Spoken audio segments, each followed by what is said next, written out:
viewers, welcome back. Today I'm going to do a short review of my 2022 Honda Pioneer 500.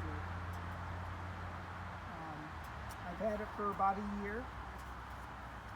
Obviously I've added some modifications to it.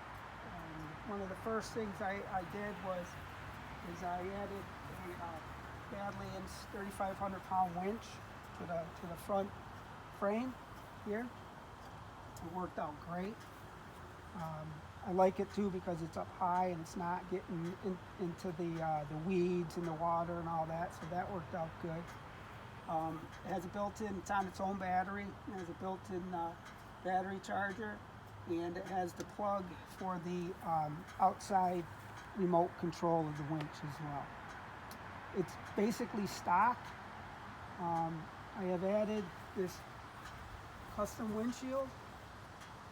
When I was first looking at the windshields, I was going back and forth whether I should do a solid one-piece windshield or go to one that I can open. And I kept looking at it and comparing pricing and everything, and I ended up spending the extra money and getting the two-piece one that I can open and close. It's really nice in the summer because if it's really hot, you got that breeze coming through. But in the late fall or the winter, you can close it, and it breaks the wind, and it makes a big difference when you're riding in the colder weather. So I spent a little extra money, but I love it. It worked out perfect. Also, what I did, which is kind of custom, is in order to get underneath your hood on these side-by-sides, you have to be able to unclip these and have room to remove it.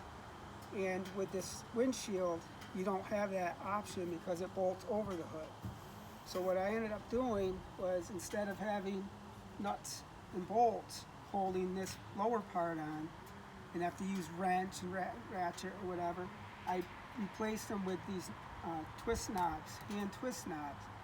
So when I want to get under the hood, I just undo these knobs, take this lower piece off, and then I'm golden. Get right in, do what I want to do anything. I have storage under here, the battery's under here for the winch, and it worked out great.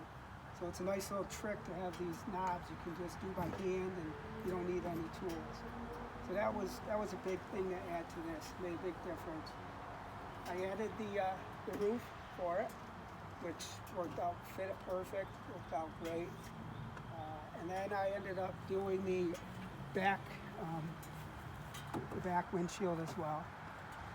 I don't think they'd make doors for these right at this time, but right now it's not a big deal. But having the front windshield, the winch, and the back windshield is huge. I added the rack to the back. These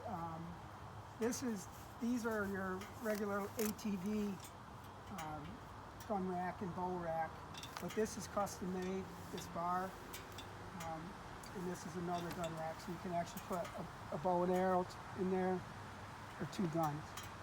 So that worked out awesome. And I added this storage chest for some tools, whatever, some toe straps and everything, and I tied it down by some turnbuckles. So I can just undo these turnbuckles on both sides and take this right out if I need the bigger part of the rack for storage for like backpacks and stuff like that. So that worked out really well. You just undo these, go in, I got helmets in there, I got straps in there, so it's nice, and some tools. So it worked out really well. I wrapped, it was originally, one other thing I did was it was originally red, Honda red, when I bought it, and then I wrapped it in camouflage. So that came out good as well. So I just wanted to review some of these things that I added to it and did to it, and hopefully give you guys some ideas if you want to upgrade your side-by-sides as well. So again, thanks for watching, and have a great day.